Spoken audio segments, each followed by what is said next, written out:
Buenas tardes, queridos hermanos. Vamos a compartir un estudio del libro La Génesis, los milagros y las predicciones según el Espiritismo, haciendo un homenaje que en el 2018 cumplió 150 años de su publicación. Un loor al maestro Kardec por toda la enseñanza que encierra este libro en todos sus capítulos.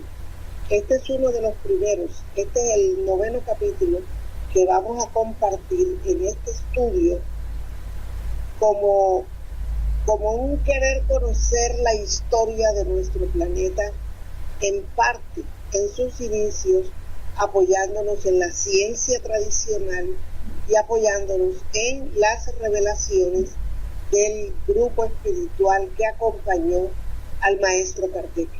Aquí vamos a tener los objetivos específicos del desarrollo de esta charla. Vamos a explicar a la luz de la lógica y la razón las revoluciones generales y las revoluciones parciales del planeta. Desarrollar la perspectiva del espiritismo sobre el diluvio bíblico y exponer un análisis espírita respecto a las revoluciones periódicas y a los cataclismos futuros del planeta.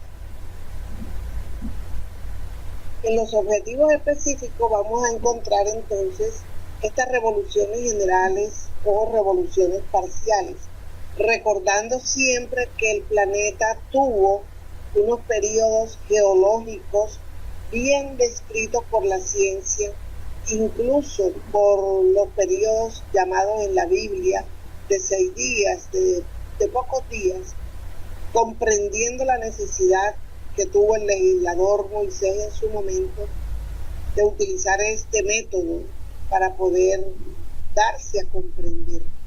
Hoy la ciencia y la espiritualidad superior nos enseñan que son periodos geológicos de muchos años, de millones de años inclusive, y que esos periodos geológicos son los que determinan las fases del aspecto general del globo como consecuencia de las transformaciones que sufre.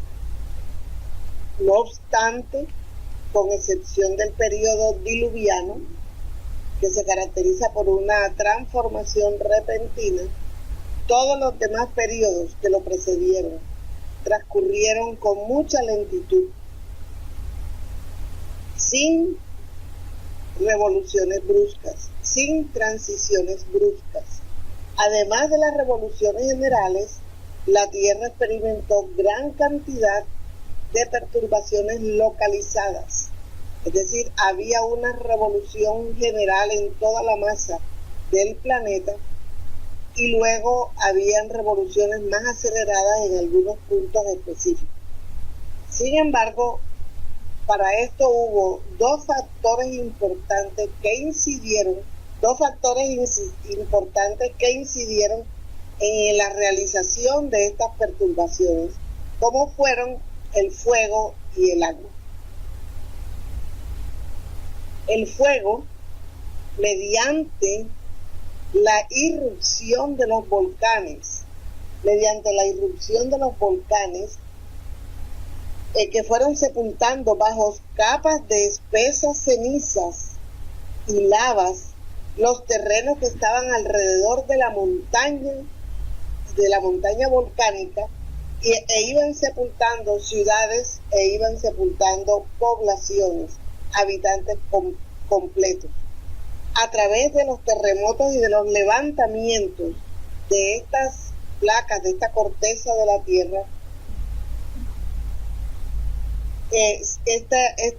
este levantamiento iban empujando de alguna manera la corteza de ciertos lugares para que se fueran dando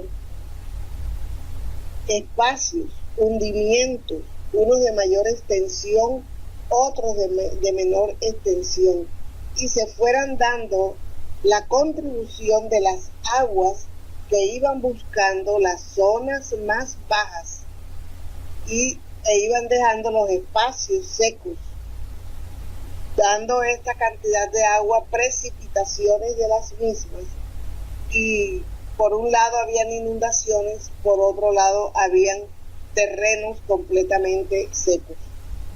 Surgieron entonces, a raíz de esta situación, fueron surgiendo entonces la abundancia de agua, la inundación por un lado, la sequía por el otro, la formación de islas.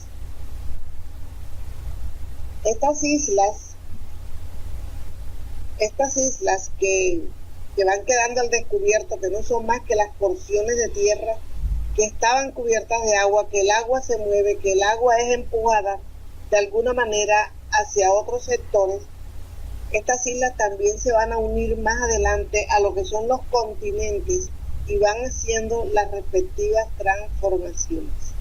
Aquí tenemos el factor agua en abundancia, con precipitaciones, formando los grandes lagos, lagunas, mares, todo aquello que representaba para el planeta una especie de depuración. El agua actúa a través de esa irrupción o del retiro del mar, es decir, como bien puede apoderarse de las playas o tragarse un pedazo grande de tierra, bien podía retirarse y esa playa aumentaba su dimensión, cambiando todo el mapa que en ese momento tenía nuestro globo. Entonces, mediante esos desbordamientos, inundaciones, acumulaciones de tierra en las desembocaduras de los ríos, estas acumulaciones de tierra llevaban a que el caudal de los ríos empujaran estas tierras hacia el mar. Algunas se atrancaban y se fueron formando entonces los deltas. Conocemos el delta del Nilo en Egipto y también conocemos otros deltas, pero hay uno que es famoso, que es el de la Camarga. Esta Camarga que queda en la desembocadura del río Ródano y que representa una cantidad de oportunidades al ecosistema, porque es una tierra fértil por la misma humedad, por los mismos principios vitales que contiene, y se enriquece esta zona, realmente esta zona de Francia, con la inundación llena de material de la tierra, con principios vitales y que representan realmente un pulmón dentro de esa misma formación. Entonces vamos a encontrar que al separarse por los movimientos que tiene el mismo planeta, por los movimientos que tiene el agua, por la irrupción de las islas, comienza ese movimiento anual que realmente la Tierra realiza alrededor del Sol, que nosotros conocemos ese movimiento de la Tierra sobre su propio eje y de la Tierra sobre alrededor del astro rey. Tenemos estos dos movimientos. El uno nos dan el día y la noche, el otro nos da las 4 estaciones en algunas zonas del globo. Entonces tenemos estos movimientos de 24 horas que nos producen el día y la noche, y tenemos también el movimiento alrededor del Sol que nos brindan estas estaciones. Pero hay un tercer movimiento que se completa alrededor de 25.000 años. 25.000 años, produciendo el fenómeno designado en astronomía con el nombre de precesión de los equinoccios. Este movimiento consiste en una especie de oscilación circular que se ha comparado con el de un trompo bailando. El trompo baila sobre su eje. Así como cambia la Tierra también, así como cambia la Tierra de posición, dando esas vueltas que tiene que dar alrededor del Sol, aquí tenemos el trompo que gira alrededor de su eje y baila también en círculo. da vueltas, camina. Entonces, esta es una manera que encontró el maestro Kardec de representar la precesión de los equinoccios. Y de esta manera nosotros nos vamos a imaginar el eje de la Tierra inclinado, que en el tropo pues no lo tenemos inclinado, pero que el eje de la Tierra cuando se inclina, al cambiar esta inclinación, describe un doble cono cuyo vértice está en el centro del planeta, como en un reloj de arena. Aquí lo tenemos. Entonces, en ese giro que hace nuestro planeta, en esos 25.000 años aproximadamente, porque es un poquito más de 25.000 años, 25.860 y tantos años, en ese movimiento, cuando lleva la mitad de ese periodo, ese giro constante le acorta la cintura, le crea ese vórtice en el centro y las planicies en los extremos que vienen a representar realmente los polos. Abarca entonces una superficie circunscrita por los círculos polares, es decir, con una amplitud de 23.5 grados de radio. De ese movimiento cónico resulta que los polos no miran constantemente a los mismos puntos del cosmos. Es un error decir arriba y abajo, pensar que el sur es abajo, que el norte es arriba. No sabemos en qué posición la Tierra se encuentra en estos momentos, en las circunvoluciones que hace, en los movimientos que hace sobre su eje, alrededor del Sol, y el Sol y su familia planetaria alrededor de otro astro mayor cuya órbita recorre en ese tiempo distante de 25.000 y pico de años. Entonces, de ese movimiento cónico resulta que los polos, que estamos achatados en estos momentos, no están mirando siempre el mismo punto del cosmos. Es decir, la Tierra gira. Y el calentamiento y enfriamiento alternativo de los polos, y en consecuencia la fusión de los hielos polares, porque al cambiar la posición, los polos se deshielan, se descongelan, se van calentando.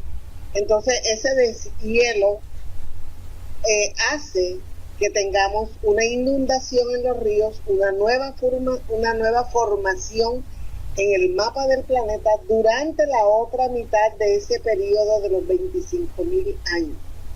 Los polos no están condenados a una esterilidad perpetua. Ellos van a tener su época de fertilidad. Es decir, como vemos en esta lámina, en este desplazamiento que hace el mar, en este desplazamiento de los polos con su hielo, en donde los polos van a ocupar en algún momento de este movimiento alrededor de otro astro mayor, van a quedar en todo el centro recibiendo esa luz que le va a dar la posibilidad de tener la fertilidad que le es negada cuando están en la posición real de los polos llenos de hielo. Entonces, tenemos también el desplazamiento gradual del mar,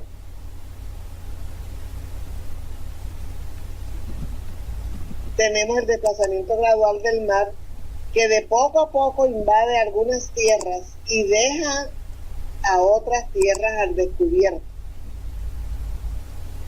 para luego regresar a su lecho anterior. Entonces la Tierra va a estar constantemente en movimiento, sus aguas, sus océanos van a estar constantemente empujando y retrayendo, y las islas que se van formando pueden integrarse a los continentes, como pueden más tarde desprenderse de los continentes y darnos el mapa que realmente nosotros estamos registrando en estos momentos gracias a los instrumentos de la astronomía que están a nuestro servicio. Estos movimientos son imperceptibles para cada generación. y se puede observar al cabo de varios siglos cómo ha cambiado el mapa de la Tierra. Esa prolongada inmersión, ese prolongado baño de océanos, constituye un lapso de descanso para los terrenos sumergidos. Y cada vez que el fondo del mar queda expuesto a la luz del sol, va a estar también expuesto a que brote allí la vida, porque están los principios vitales en su seno. Entonces vamos a tener en esos momentos aquello que se agotó en alguna época, va a tener una producción vigorosa y bastante dilatada.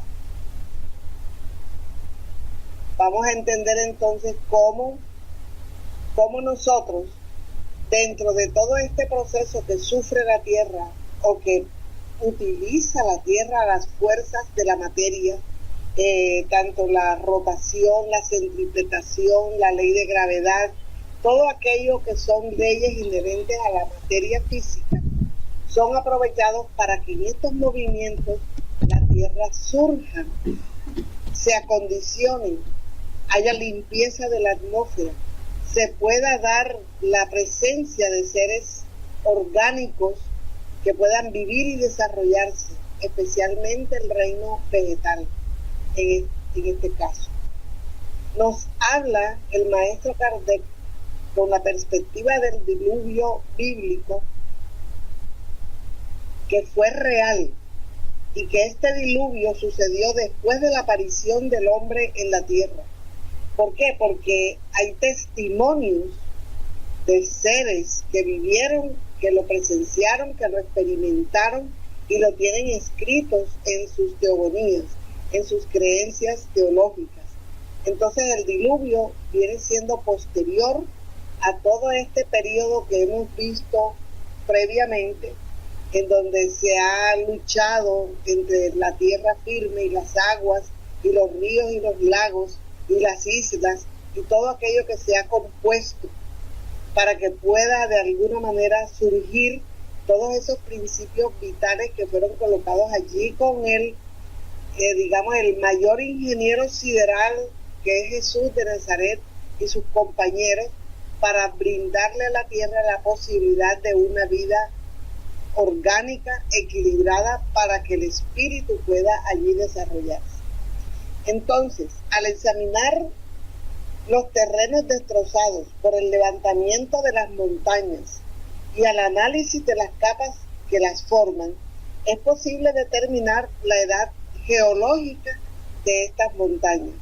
El estudio de la geología nos lleva a eso, que por lo que ofrecen las capas de la tierra se puede deducir qué tiempo hace que se formó. Ahí hay una historia escrita en las capas de la tierra. Es una ciencia preciosa que nos están hablando a nosotros de nuestra propia historia. Esos levantamientos deben haber también ocasionado importantes perturbaciones locales e inundaciones de mayor o menor consideración debido al desplazamiento de las aguas, así como la interrupción y el cambio del curso de los ríos. Estamos preparándonos para saber cómo se da el diluvio. Ese diluvio, también designado Gran Diluvio Asiático, es un hecho del cual no se puede dudar. Seguramente se debió al levantamiento de un sector de las montañas de aquella región, como ocurrió una vez, la historia lo registra en los estudios geológicos, en México. No me alargo allí por el tiempo. Pero en México tenemos un testimonio hermoso también de cómo se dio un fenómeno parecido. Lo que corrobora esta opinión es la existencia de un mar interior que en épocas remotas se extendía desde el Mar Negro hasta el Océano Boreal. Cuando se produjo el levantamiento de las montañas del Cáucaso, una parte de aquellas aguas retrocedió hasta el norte en dirección al Océano Boreal y otra parte hacia el sur en dirección al Océano Índico. Estas inundaciones devastaron la Mesopotamia y toda la región habitada por los antepasados del pueblo hebreo fueron testigos de estas inundaciones, de estas lluvias, de estos llamamos aguaceros, de este diluvio que terminó cargando de agua a todos estos ríos y estos océanos. Aunque ese diluvio se haya extendido sobre una gran región, en la actualidad nosotros sabemos que fue local con relación al planeta. No podemos decir que fue universal, porque eso se dio solamente en ese sector, aunque haya sido en una extensión bastante considerable. Entonces vamos a mirar cómo a través de ese proceso del diluvio y de todos los procesos anteriores de las revoluciones que sufre el planeta, cómo se va a dar la solidificación de la materia que constituye el planeta. Y esta solidificación representa la base misma que constituye al planeta. Es decir, se va haciendo firme las costras que van quedando en el fondo de nuestra tierra. Se van haciendo firmes y las capas superiores son las que son frágiles. Allí vamos a tener en esas capas superiores, en esa fragilidad, cómo ellas pueden producir con más facilidad la irrupción de aguas y el acomodamiento de esas placas tectónicas que de alguna manera son la causa de que tengamos aún maremotos, tsunamis y otro tipo de fenómenos que provienen de ese acomodamiento. Entonces, en el gran taller surge la diferenciación de la materia ponderable que da origen al hidrógeno. Las vastedades atmosféricas son amplios repositorios de energías eléctricas y de vapores que trabajan las sustancias torturadas en el orbe terrestre. Entonces se va dando una purificación de la capa atmosférica, permitiendo la producción de hidrógeno, y ese hidrógeno va a representar de alguna manera la cadena que formará con otros elementos minerales que se encuentran en los océanos y en la misma tierra las cadenas de los primeros seres orgánicos. Y nosotros encontramos entonces que el frío de los espacios también actúa, así como tenemos el calor, el vapor, tenemos el frío de los espacios, y sobre su laboratorio de energías incandescentes va condensando los metales y va verificándose la leve formación de esa costra que se va solidificando. Se forman los primitivos océanos con temperaturas altas que luego con las mismas lluvias, con el mismo caudal de los ríos que desembocan en ellas, se va disminuyendo esa temperatura, quedando un agua tibia, propicia para las presiones que van de los fenómenos que van a realizarse en ellas. La atmósfera está cargada de vapores acuosos y las grandes tempestades limpian y barren en todas las direcciones la superficie del planeta, pero el caos queda dominado como por encanto. Los paisajes se aclaran, fijando la luz solar que se proyecta en este nuevo teatro de evolución de la vida. Y vamos encontrando entonces que las lluvias son benéficas, limpian, despejan, enfrían, barren, y el paisaje se va despejando para las nuevas situaciones que se van a presentar. ¿Qué nos dice el maestro Kardec sobre los cataclismos futuros en este capítulo de la Génesis, los milagros y las predicciones? Nos dice que las grandes conmociones que la Tierra vivió y que vimos en el principio de la charla, que fueron de muchos años, que fueron muy convulsionadas, que había mucho fuego, que fueron enfriándose lentamente, que los movimientos que el planeta tenía sobre su eje alrededor del Sol, la influencia de las fuerzas de la materia y el mismo girar alrededor de otro gran Sol o de otro gran astro, fue llevando al planeta a tener las condiciones que le permitieran aclimatarse y producir nuevos fenómenos hasta llegar incluso al periodo diluviano. Entonces, las grandes conmociones de la Tierra ya se produjeron en épocas pasadas. Ya la corteza de la Tierra está sólida, pero tiene un escaso espesor. Apenas ofrecía una débil resistencia a la actividad de la materia incandescente de su interior.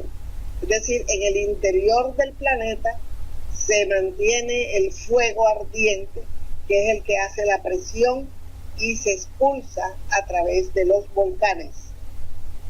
Esas conmociones fueron disminuyendo de intensidad a medida que la corteza se consolidaba. Numerosos volcanes se encuentran extinguidos, muertos, sin actividad, mientras que otros fueron sepultados por los mismos terremotos de formación posterior. Aún podrán producirse perturbaciones locales provenientes de algunos volcanes nuevos y a raíz de algunas inundaciones repentinas. Habrán nuevas islas, podrán surgir del mar nuevos islotes, otras podrán ser devoradas por el mismo mar. Pero la época de los grandes cataclismos, como lo de los periodos geológicos, ya pasó. Es lo que nos dice el maestro Kardec. La Tierra alcanzó ya su estabilidad, que sin ser absolutamente invariable, mantienen adelante al género humano, resguardado de las perturbaciones generales. Es decir, no se van a dar las conmociones que se dieron en los primeros periodos geológicos de la Tierra, a menos que intervengan causas desconocidas que no se puedan prever. Físicamente la Tierra ha pasado por las convulsiones de su infancia, ahora ingresó a un periodo de estabilidad, mas aún le falta. Y en el proceso, en el del proceso pacífico es el que le falta, que se realiza mediante la repetición regular de los mismos fenómenos físicos y por el concurso inteligente del hombre.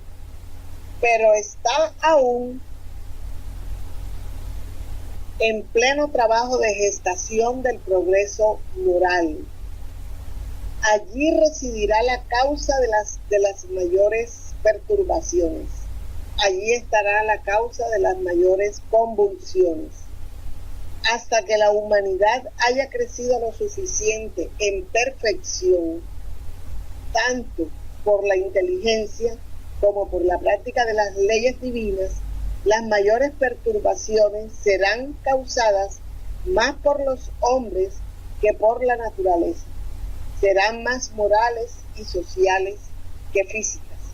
Esto quiere decir que cuando nosotros estamos ante países que tienen el poder de realizar estas armas nucleares, que tenemos amenazas, son la mano del hombre, no es la naturaleza, no es el interior del planeta, no son los mares, no son los cataclismos, es el hombre que en la fábrica de estas armas comienza a destruir no solo la esencia misma del planeta, sino de la atmósfera.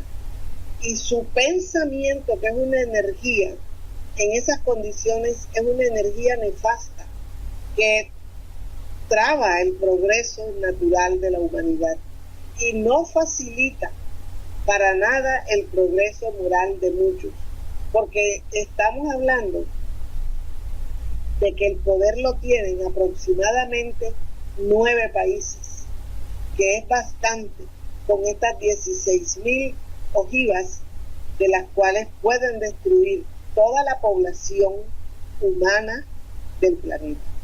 Entonces es allí donde nosotros vamos a encontrar siempre los cataclismos futuros producidos por esas fallas morales del ser humano, muchas veces muy inteligente, muy capacitado, pero un gran infractor de las leyes divinas.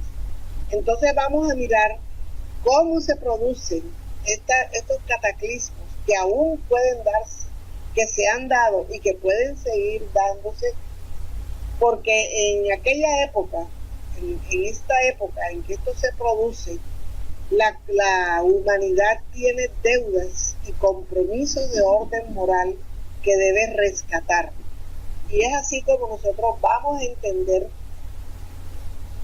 que de épocas remotas han existido muchas revelaciones que nos dicen que algún día la Tierra será un mundo feliz, un mundo de regeneración, un mundo de amor, de equilibrio.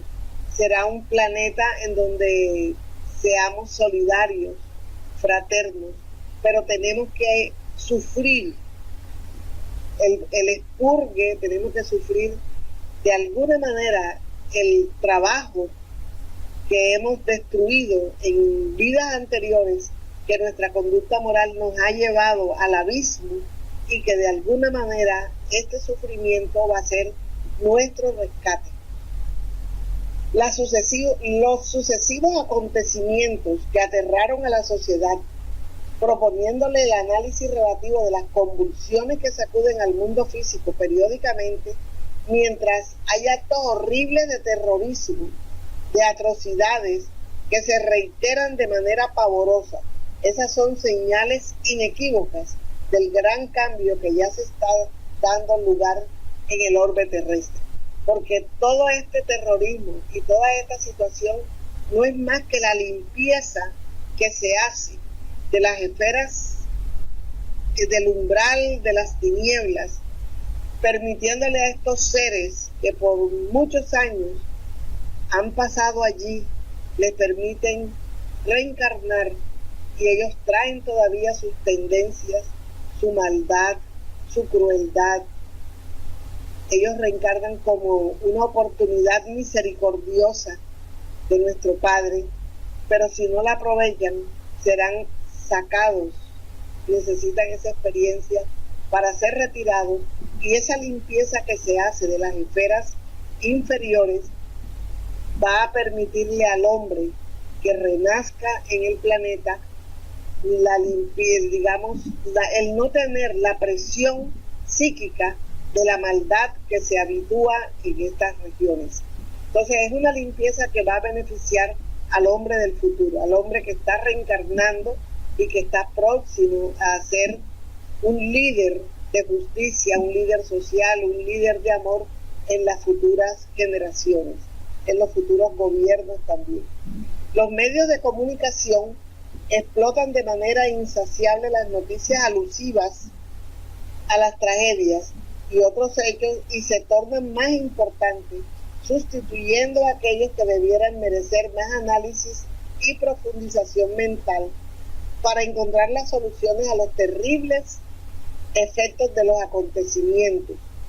Entonces, cuando nosotros encontramos que todos estos, digamos, todas estas situaciones, todos estos sucesos generan una contaminación en la atmósfera, un envenenamiento de las fuentes hídricas, cuando hay una cantidad de problemas que esto genera, nosotros tenemos que buscar el mecanismo de prever, de no solamente lamentar, sino de buscar el mecanismo de divulgar la ley del amor, como nos lo enseña la doctrina espírita, para que nosotros podamos ir sembrando esa semilla que fructifique y que nos dé a nosotros la esperanza para nuestros descendientes de dejarles un planeta en mejores condiciones.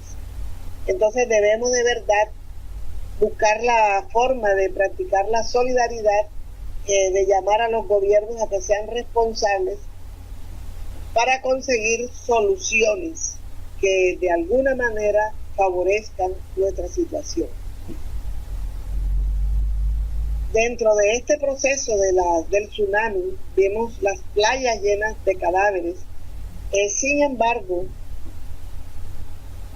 muchos seres veían la indiferencia de aquellos que tomaban los recursos de las ayudas sociales, y estas víctimas de estos sucesos lloraban cuando los recursos de verdad eran desviados hacia fines indignos.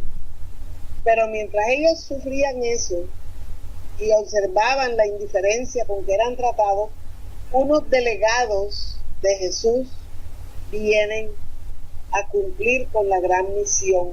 Y es allí donde nosotros encontramos el gran trabajo del maestro y sus mensajeros, y esto lo tenemos en libros escritos recibidos por Divaldo, en donde nos dicen que algunos de estos seres que han gozado la vida en estas playas paradisíacas, indiferentes al dolor que dejan estos acontecimientos, enseguida empiezan a buscar paquetes turísticos en otros paraísos para seguir en su disfrute.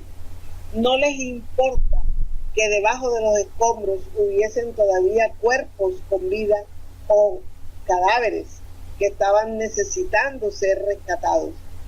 Entonces vemos allí que el espectáculo que se da a nivel espiritual en estas regiones que quedan afectadas con estos insucesos es muy grave. ¿Por qué? Porque están los cadáveres, sí, pero los espíritus quedan allí apegados a sus cuerpos, desolados, muchos de ellos confusos, no encuentran una explicación, se sienten vivos, ven sus cuerpos deteriorándose. Entonces ellos empiezan como a enloquecerse. Entonces, además de la descomposición de los cadáveres y la falta del agua potable, se suma la presencia de otros espíritus también arrancados de su cuerpo por otras razones, que vagan perdidos y desesperados por las zonas donde habían perecido, convertidas en un basurero y en depósitos de escombros. Entonces, el mapa espiritual que se presenta es de verdad lamentable. Los gritos de desesperación, los pedidos de auxilio y los fenómenos de imantación con otros desencarnados infelices constituían la geografía de los dolorosos acontecimientos. Por medio de recursos especiales llegaban las imágenes terribles al equipo que viene a auxiliar para que, reflexionando, superaran, se prepararan para atenuar tanta desesperación y cooperar con el restablecimiento del orden. Ellos recibían esas imágenes que de una manera, digamos que virtual, y es allí en donde el equipo espiritual se va a preparar para hacer el rescate de los espíritus, porque el rescate de los cadáveres le corresponde a las leyes sociales, a los organismos sociales, y a los organismos espirituales les corresponde rescatar estas almas, ayudarlas, consolarlas, esclarecerlas, darles amor y darles la claridad de la nueva situación que están viviendo. Y nos dice aquí que este espectáculo después del tsunami era horrendo, pero la caravana estaba constituida por miembros de variada formación espiritual y tenían como aspecto común el amor que tiene vigencia soberana en todo el universo como una de las fuerzas de equilibrio cósmico considerada de esencia divina.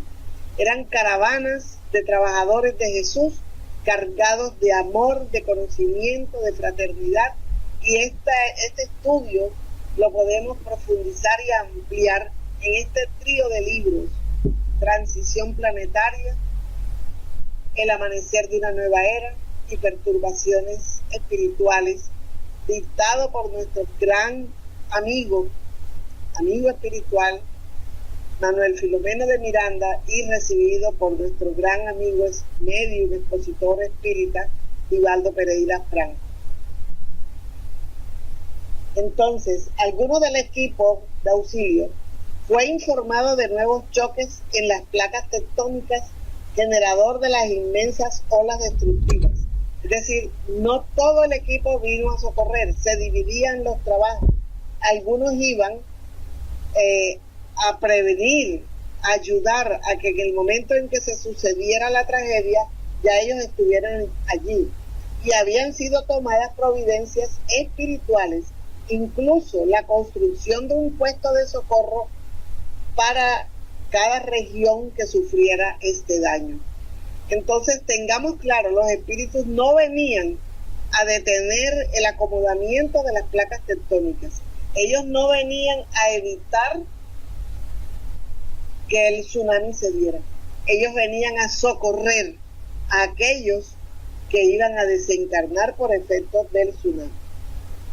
Y nos dice Emanuel Filomeno de Miranda que ingenieros y arquitectos desencarnados se pusieron en acción con rapidez y edificaron una comunidad de emergencia que después habría de albergarlos a todos. Y nosotros encontramos que había un nexo entre las víctimas del tsunami con esas tierras, con esas poblaciones de vidas anteriores en donde ellos habían venido y habían abusado de la riqueza de estos pueblos. Ampliando los conocimientos, todos ellos fueron informados que los occidentales que se habían convertido en víctimas mantenían un profundo lazo emocional con aquel pueblo y habían sido atraídos por fuerzas magnéticas para rescatar en esta ocasión antiguos compromisos que gravitaban en su economía moral.